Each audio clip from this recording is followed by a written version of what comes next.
Hey guys, Shadow Reviewer here. Well, today's the day. I'm gonna be looking at Final Destination and its characters. So what I'm gonna be doing with this is doing a tier list ranking. So I'm gonna go over each film in the series and put them in tiers. What considers a good character or what considers a bad character. And keep this in mind, I'm not gonna go in the order in which they died in the premonition.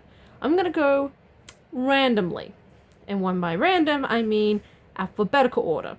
So start with A and then start at the last letter. Again, we do each film, alphabetical order. So, without any further ado, let's get straight into it.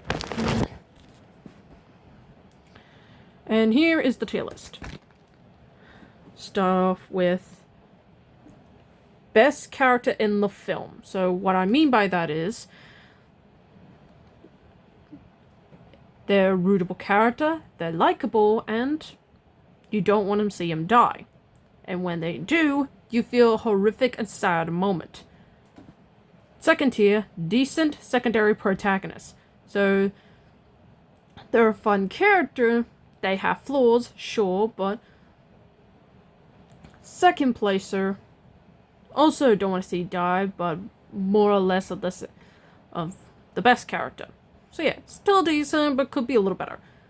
Third tier, cannon fodder. So they're either just a character that's just there to move the plot along, or just be there.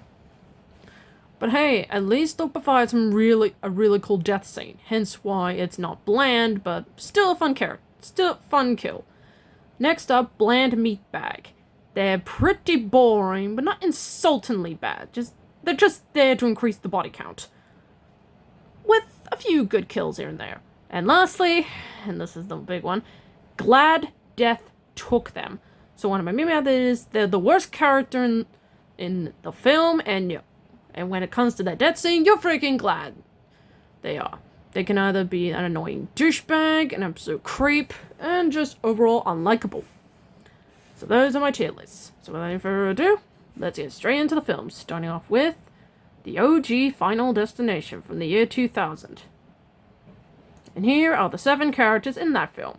Alex Browning, Billy Hitchcock, Carter Horton, Claire Rivers, Terry, Todd Browning, and lastly Miss Valerie Newton. And first off, we have Alex Browning. And yeah, he's a likable character. He's fun. Devon Sawa does a great job, and he is absolutely smart. He knows when each one happens, and he does try his best to try and help, regardless if they want it or not. I mean, he saved Claire, but unfortunately he couldn't save Miss Luton, even though she really didn't want his help. So yeah, he's a fun character. Too bad they killed him in between films, which, yeah, that's insulting, but hey, at least in the first film, he's very likable. Very likable main lead.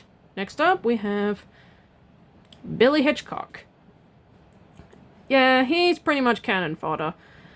A character that is pretty much there to increase the body count, but hey, at least he provides probably the goriest death scene in the film. I mean, given the later sequels where they increase the graphicness and the complexity, this one is probably the most graphic one. So yeah, at least he provides that, even though he's just a sad soul that's just trapped in all of it. Next up we have Carter Horton. Yes, I am putting the douchebag on this list.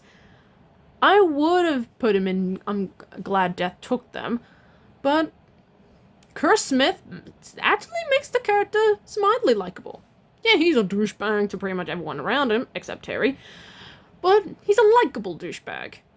And given that he saved Alex at the end of the film, which sadly switched back to him, he's a character I didn't want to see die, but also kind of wish he died, but Curtis Smith made him so pretty much likably douchey. Likably. Next up, we have Clear Rivers. Yes, the only character in the series, apart from William Bloodworth himself, to be more in one film in the series. I'll get to her character in the next one. But hey, she's still likable. I like her character. She's pretty smart. She has good chemistry with Alex, and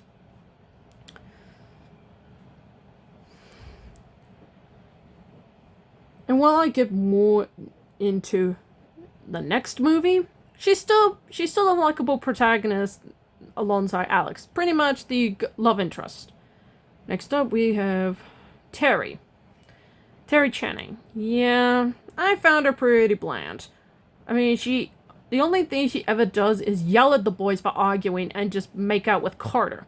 She's just there to be there, I guess. But at least she's not outright annoying, hence why she's in the bland meatbag category, not in Glad Death took them.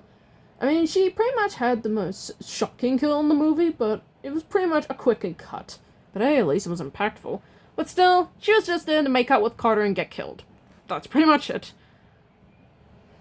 Next up we have Todd Browning. Yeah, pretty another bland meatbag that his only trait is be the first one to die and being Alex's best friend, which Alex doesn't seem to have any normal reactions to. I mean, this guy is the first one in the group to die, and Alex shows no emotion, nothing.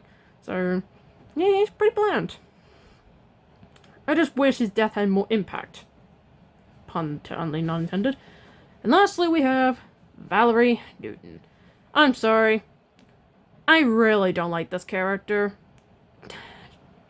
Well, I get her one trait is having survivor's guilt. She is way too unlikable to Alex. I mean, she's meant to be the teacher. You know, the one you're supposed to go to for help. And she just ignores Alex like he's nothing. I mean, true, yeah, he could have caused that plane accident, but we all know he didn't. So, and yeah, she probably had the most convoluted death scene in the film. So yeah, I felt no remorse for this character. She's pretty much awful. And that's saying something given that she's the only adult in the group. Okay, so there you have it. That's my tier of the first film. Next up we have Final Destination 2 from 2003. And here are the 9 characters in the movie. And before you say, shouldn't Brian be on there? He wasn't in the premonition, so he doesn't count. And what about Isabella? She survived the premonition, so she doesn't count either. And you wonder how's Claire on there? Well, given that death did not through ass, they had to find somebody to kill her off somehow. So, here we go. First up, we have, ironically, Clear Rivers. Okay, so I'll get into more depth of why I like her as a character in this movie. She does the smart thing by putting herself in a mental institution to try and keep herself away from death, but she pretty much gets caught in death's design by trying to help the characters. So pretty much what Eric tried to do in Bloodlines. Getting punished for trying to stop death. Hey, as William Butler says, when you screw with death, things get a little messy. So she tried to help, and it sadly took her life. But hey, at least she's still cool to the end. Next up, we have Eugene. Yeah, he's pretty much another cannon fodder. And his death scene is pretty off. But hey, it's the voice of Kratos, so hence why he's in cannon fodder instead of bland meatbag. I mean, yeah, the actor tries, but Eugene's just nothing more of the 50-50 believer, non-believer character. But hey, at least he's not boring. Next up, we have Evan. Yeah, being the first one of the group to die, and he's pretty boring. But hey, at least he gets somewhat of a cool, shocking kill. But yeah, he doesn't do much for me, and given this actor's range of playing either the douchebag or the alpha male, yeah, this character really didn't do much for me. Next up, we have Kat. Yeah, she was pretty likable. I mean, she helps out every now and then. she's very likable, and when she dies, it's surprisingly brutal, given her character. Yeah, and her only trait that she's a heavy stress smoker, but at least she's likable and fun. Next up, we have Kimberly Coleman, our main protagonist of the movie, and she's also pretty fun too. I mean, not on the lines of Alex from the first movie, but still likable. She's the one that she's the only one from the series, plus another character, we'll get to him in a bit, to actually survive death. And that's pretty badass. So yeah, AJ Cook does great with what she's given, and she's a very likable person. So yeah. Next up, we have Nora Carpenter. Yeah, cannon fodder. I mean, that lift scene, man. I gotta be careful where I go in elevators. It's pretty disturbing. I mean, her only one trait is losing her husband and her son. Yeah. But hey, at least she's not bland. I mean, she has some interesting character, but that's pretty much it, really. But hey, at least she gets a cool death scene, which is pretty disturbing for those who've been in lifts before. Yikes. Next up, we have Rory. Yeah, he's pretty bland, and probably the least likable character in the film, but I'm kind of sad that he dies. I mean, he saved somebody, and, well, he gets screwed over for it, but that's pretty much it, to be honest. I mean, there is kind of a cool idea that Kimberly's not the only one getting premonitions, but it really doesn't go anywhere. It's never revisited again. So yeah. Well, he's not entirely douchey. There are some douchey moments in there, but hey, at least he gets somewhat of a cool death scene, hence why he's not in Glad Death Took Him. Next up, we have Thomas Burke, the only other character besides Kimberly to survive death. I'm not kidding. Yeah, he's kind of a silly cop, but hey, at least he is there to help the other characters most of the time.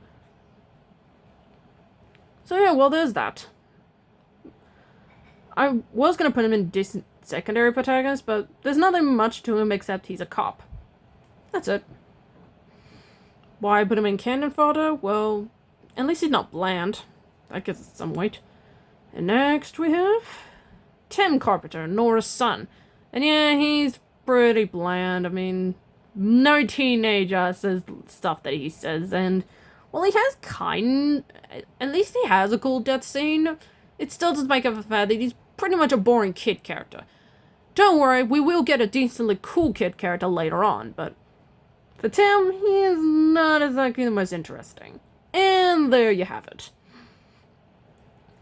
Next up, we have Final Destination 3 from 2006. And here are the characters here. Yike. Alright. First up we have the Ashleys. Ashley and Ashlyn. And yeah, they're kind of your stereotypical girls with no personality, but hey, I like Chaylin Simmons and Crystal Lowe as actors. They seem like they were having fun in the movies they're in.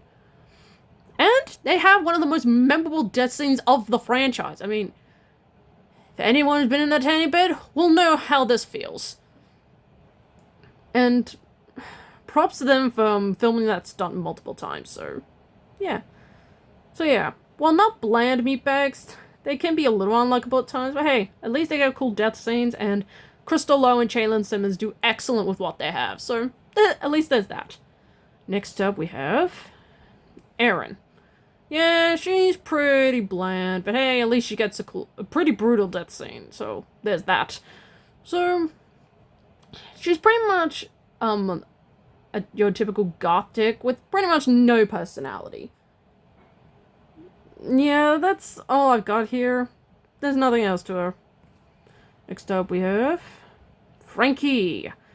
Man, was this character so unlikable. I mean, he's pretty much your creep of the film. And he tries to take pics without girls' consent. Very likable, bruh. And yeah, I don't like his death scene. I think it's completely out of nowhere. He's just edited in just because, and the guy changes nothing. He's so unlikable and a creep. Stop that. Next up we have Ian McKinley, Erin's boyfriend. Another bland meatbag that's a complete douche. And yeah, his death scene does nothing for me either, but hey, at least there's some variety with his character, wanting to get revenge on Wendy for getting his girlfriend killed, but that's pretty much all he's got for it. Hey, at least he's not super unlikable, unlike Frankie. Next up, we have Julie Christensen, Wendy's sister. I like Amanda Cruz. She was fun in this role, and apparently she did that stunt with the horse practically. So props to her for doing that. But unlike Wendy, we'll get to her later, she's just okay. I mean, unless her death scene is pretty gnarly, it's pretty fun, that last premonition bit, but that's all she's got going for it. That's it. At least she's not too super unlikable. Next up we have Kevin, the secondary protagonist to Wendy. And yeah, he's pretty bland. I mean, there's nothing to this guy. I mean, he's kind of almost like Frankie, but a little likable, and his girlfriend was planning to dump him. Dumped him on the day of graduation, and that sadly never happened, so there was some attempt, but it's still nothing to me. Next up we have Luis Romero. This character was, oh my god, just pretty much an unlikable jock douchebag that harasses Wendy when she tries to warn everybody. Real subtlety, bruh. And still refuses to listen to her when he's next on death's list. And yeah, his death scene does nothing for me. I mean, it's revealed behind the scenes that his death was mostly digital, and it looks bad. So yeah, I love Texas Battle as an actor, but man is Luis so unlikable. Next up we have Perry, one of Julie's friends. Yeah, she's bland, there's nothing to her. She's just there to be another surprise kill on death's list. That's pretty much it. Next. Finally, we have main character herself, Wendy Christensen. And man, is she very likable. Mary Elizabeth Winstead put everything into this role, and it freaking shows. I mean, she was great. But she does seem to cry a lot, which stops me from putting her as best character in the film, but still likable enough. And I'm glad they chose Wendy as the one getting the premonitions in this, but yeah, she's likable enough. Mary Elizabeth Winstead does great. That's all I got. And there you have it. The quality in characters are starting to get low, huh? Sadly, next is The Final Destination from 2009. Yeah, we're getting to the bottom of the barrel of garbage here. And these are the quote-unquote characters in this movie. Well, there is two that I do like. I'll get to them. The rest of them are just awful. First off we have Andy. While his death scene had a cool idea, its execution was bad. And, well, his only character trait is seeing his girlfriend, wife, they never explain it, die. That's his only character trait. Being sad. And, again, like I said, his guilt scene was cool concept, but poor in execution. So yeah, he's fine. Next up, we have Carter. Did I mention this guy was very unlikable? I mean, props to Justin Wellbone doing what he can. I mean, he had to be in the worst VHS film in the series. Man, this guy does not pick good movies. At least his death scene is kind of brutally stupid, but still not enough to put him in bland meatbag. But still, I'm glad they took him, because he was really awful to George. We'll get to him in a bit, but man, was he awful to George. And the guy was just doing his job, man. It's not your fault you were an idiot leaving your wife behind. So yeah, I'm glad Death took him, because he was awful. Next up we have Speak of the devil, George. Honestly, George should have been the main character in this movie. He had a really good backstory. The actor who played him was likable, and he was a really gentle guy. Why wasn't this character not getting the premonitions? I mean, you had us set up for a character, and you didn't even take it, movie. Come on. I mean, you feel bad for this character. I mean, he lost his wife and daughter. And again, the actor who played him was very likable. I wish George was the main character, man. So yeah, best character in the film. Well, and I felt bad when he got run over by that car. It's so sad, man. Next up, we have Hunt. The other unlikable douchebag that I'm glad Death took. While his death scene is the coolest part of the movie, it still doesn't make up for the fact that Hunt is unlikable. I mean, he's real douchey to Janet. I mean, seriously, what boyfriend does this? Ignores his best friend's warnings about death coming for them, and man, it's just God, easy bird, really bad. I'm glad Death took him. He was so awful. Next up, we have Janet. Yeah, she's pretty bland. I mean, Hunt treated her horribly, but still doesn't make up for the fact that she was there. Just there. Nothing too... well, that's it. Next up, we have Jonathan. Another Ken fodder character that people tend to forget about until the plot moves along, so... I mean, his death scene is probably the most outrageous one, but hey, at least it's something, but that's it. Next up, we have Laurie, the love interest of the movie, and another bland meatbag. That's it. She's bland, and a ripoff of Dana from Cabin in the Woods, even though this movie came out first. Man, this movie is bad. Next up, we have Nadia, the first person of the group to die. Yeah, that's it. She probably had the most practical kill in the movie. Somewhat. But that's pretty much just it. Yeah, that's pretty much gonna be the trend with this one. Next up, we have Nick, the main character. And yeah, he's pretty bland too. I mean, the only smart thing he ever did in the whole movie was saving a bunch of people at the shopping mall. That's it. I've got nothing else to say. Finally, we have Samantha. A really good character that should have been the secondary protagonist. I mean, the actress who played her was likable. I mean, she had a nice husband, a couple of douchey kids, but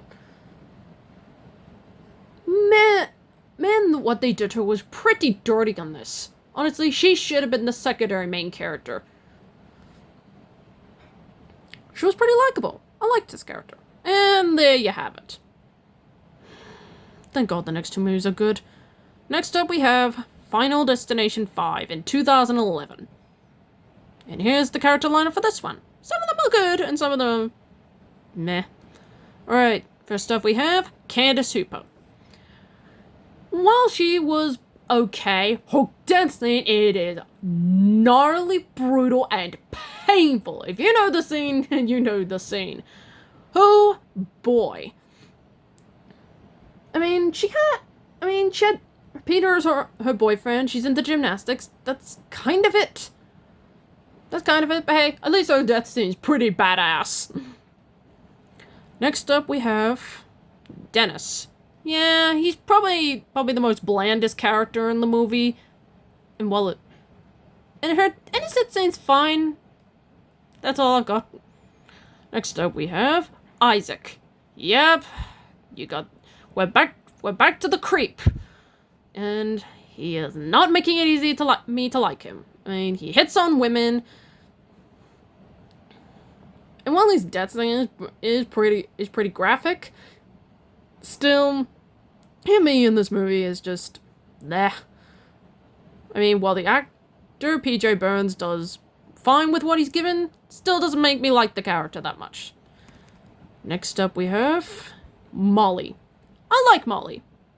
And I must be thinking, she said she was saved from the premonition. She did die at the end of the movie, hence why she's on this list. And she's a major character. I like her chemistry with Sam. They seem like a pretty lovable couple. And when she dies, it's freaking horrific, man. Damn, this girl can't catch a break. So yeah, I like Molly. She's probably a really lovable character.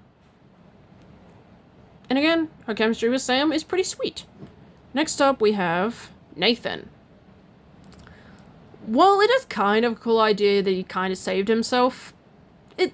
Him getting killed at the end of the movie feels like it's done and dusted. Just nothing. But hey, at least he's not super bland. There's some bits to his character, but that's it. Next up, we have Olivia. Like Candace, has a cool death scene, but the character's just there. Honestly, the lead up to her death is probably one of the most intense, brutal, and painful to look at. So yeah, at least they give her that, but Olivia is fine. That's it.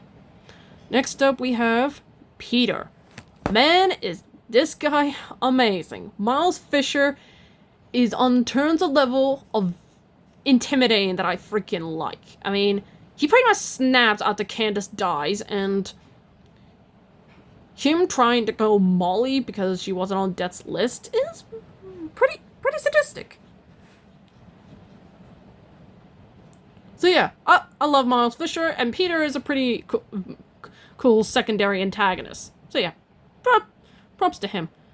Next up we have, the main character himself, Sam. I like Sam. He's probably the most likable character in the movie. He's pretty smart, he has great chemistry with Molly, and when you see him die, it's pretty damn horrific. Really sad. So, yeah. We're back to, we're back to the first movie. We have a likable main character. And he is pretty damn likable. And there you have it. And finally we have Final Destination Bloodlines from 2025. And this is where the characters get really good. And here is the roster. The Campbell/Reed family. Yep, it's pretty much the family in this one. And man, are they fun. Starting off, we have Bobby Campbell. And he is pretty damn likable. I mean, he has great brother chemistry with Eric. The actor playing him is fantastic, and it's really sad that he dies, man. I mean, he was so close to making it. So close. And I like his family relations with, well, the family. It's done realistically well, and I love it. Next up we have Charlie. Yes, I did say there's a likable kid character in this franchise, and this is a likable kid character. Charlie has great chemistry with his sister Stephanie. Him saving her was a really powerful moment, and him siding with his sister the most is pretty powerful. And it's sad to see him go, being the last one on the list and the last one of the franchise to die. It's just really sad to me. Next up we have Darlene. Yeah, she was pretty much cannon fodder, but hey, at least she tried to be with her kids, even though she abandoned them, and she stayed until the end, even though her death scene is pretty much the weakest part of the movie, to be honest. But hey, at least she was there until the end. Next up we have Eric. The most likable character of the series. I mean, his caring for his brother is freaking sweet, and while he wasn't originally on Death's list, he still gets punished for trying to save his brother. And man, if you were terrified of hospitals, then you want to skip that scene with Eric. Man, it is brutal, painful, and just, oh my god. So yeah, Eric is the most likable character in the series. So, him getting probably the most brutal and saddest death scene of the series is really heartbreaking to watch. So yeah, at least he goes down fighting trying to save his brother, even though it was a failed attempt. Next up we have Howard. Yeah, he's pretty likable enough. His death scene was pretty brutal. And his death is pretty much what kickstarts the whole movie. Yes, Iris is the one that kickstarted, but no one believed Stephanie Howard is what really started it. And, yeah, it was pretty bad to see him go. But still, pretty cool death scene and all. Next up we have Iris, the first one of the group to actually die. Well, she was pretty much the harbinger of doom in this movie. At least the actress playing her did a great job in the role. And she pretty much had to die to prove her granddaughter Stephanie a point. So, kinda sad, really. Next up we have Julia. Yeah, she was probably she probably was the blandest character in the movie, but she had probably a really cool death scene, hence why she's not in the bland meatbag territory and in the cannon fodder. And the actress playing her was great. And finally, we have the main character herself, Stephanie. And she is pretty fun. I like her relations with her family. Her trying to save everybody, even though it failed miserably. And her death scene is pretty sad. I mean, she thought she saved herself and Charlie, only to find out she never technically died in the first place. So yeah, I like Stephanie. She was a cool main character. And there you have it. Well, I would have an all characters tier list for you. The editing got so messy, I sadly had to cut it. So that's the end of the video, folks. I hope you like it. Give me a thumbs up, like and comment, subscribe, but I hope to get more videos like this. Speaking of which, tomorrow I'll be back to my H2O videos by looking at the top 5 best H2O episodes of all time and the top 5 worst H2O episodes of all time, with a few honorable and dishonorable mentions in between. So keep an eye out for that video. I cannot wait to do it.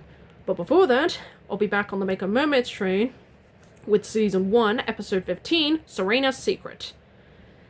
Keep an eye out for that video, because I have a feeling I'm not going to like this next episode. Until then, I'm the Shadow Reviewer, signing off.